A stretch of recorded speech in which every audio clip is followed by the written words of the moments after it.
ચલો હવે જોઈએ સ્વાધ્યાય 2.15. નીચે આકૃતિમાં આપેલ આલેખો માટે યોગ્ય પરિસ્થિતિ સૂચવો. આપણને 3 આલેખ આપ્યા છે. એક x વિરુદ્ધ t નો છે, બીજો v વિરુદ્ધ t નો છે અને ત્રીજો a વિરુદ્ધ t નો છે. તો હવે જુઓ કે એ આલેખ, તો જમીન પર સ્થિર પડેલા એક દડાને લાત મારવામાં આવે છે.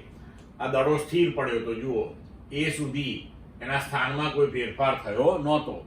હવે તમે એને લાત મારો છો તો આલેખમાં એ તેની સ્થિતિ દર્શાવે છે. દડો C સ્થાને અથડાઈને પાછો ફરે છે, પછી એનું સ્થાનાંતર બદલાયું.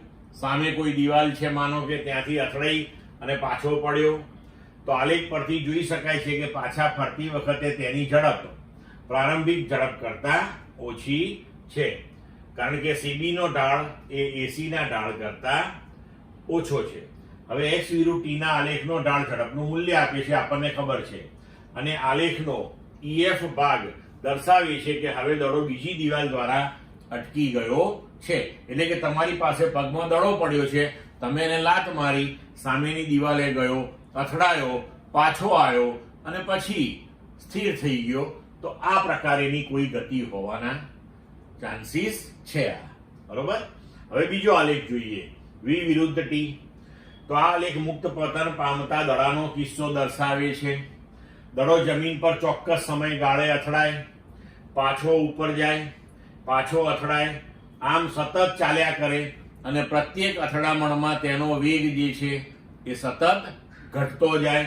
તો એ પ્રમાણેનો આ આલેખ હોઈ શકે છે. હવે ત્રીજો આલેખ પ્રવેગ વિરુદ્ધ સમયનો. તો આલેખ દર્શાવે છે કે પદાર્થ શરૂઆતમાં નિયમિત વેગથી ગતિ કરે છે, કારણ કે પ્રવેગ એનો 0 છે.